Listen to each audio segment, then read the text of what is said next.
Hi, I'm Dave Paul, representative from the 10th Legislative District. Each week I try to take some time to record a video answering your questions about what's going on in Olympia.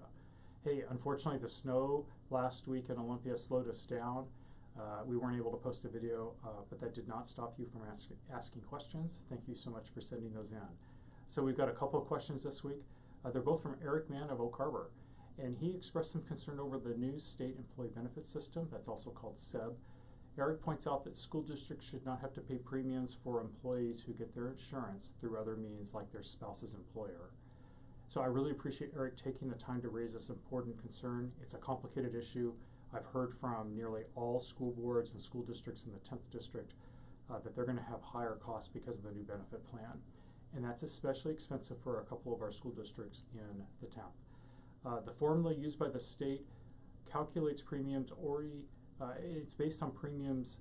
It assumes a certain percentage of eligible employees will be covered through other plans. However, school districts that serve military communities like the Oak Harbor School District are especially impacted by these costs. Eric is also concerned about unfunded mandates. These are bills that pass along costs to school districts. The bill that Eric references is HB 1265, and that increases the amount of time that school guidance counselors provide in direct service to their students. I think this is good policy, but I also agree with Eric that we shouldn't be passing on unfunded mandates to school districts. So this bill just passed out of the Education Committee, and I voted for that bill. The Education Committee is a policy committee, so we're looking at what's the best policy for school districts and public education in Washington State. But now the bill moves to the Appropriations Committee, and that's a fiscal committee. And there, that committee decides how much money is needed to actually implement the bill. And that's a separate policy process, so that's a separate process than the policy process itself.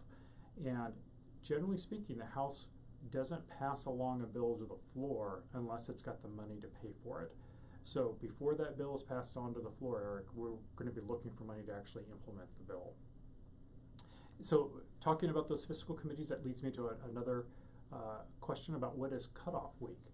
And cutoff week is that cutoff where we have to have bills passed out of a committee, otherwise they're not going to make it through the process. So for policy committees, the cutoff week is this week. So if we don't get something passed out of the College and Workforce Development Committee that I serve on, or Education Committee this week, they're not going to go any further in the process. Next week is the policy cutoff week, is the cutoff week for the fiscal committees. So for the Appropriations and Transportation Committee, which I sit on. And bills have got to make it out of those committees by the end of next week, otherwise they're essentially dead. Then we consider the bills that have been passed by the Senate, and we start that process all over again. So thank you, everybody. I really appreciate the questions, and please keep them coming, and we'll get another video posted next week. Thanks so much. Have a great day.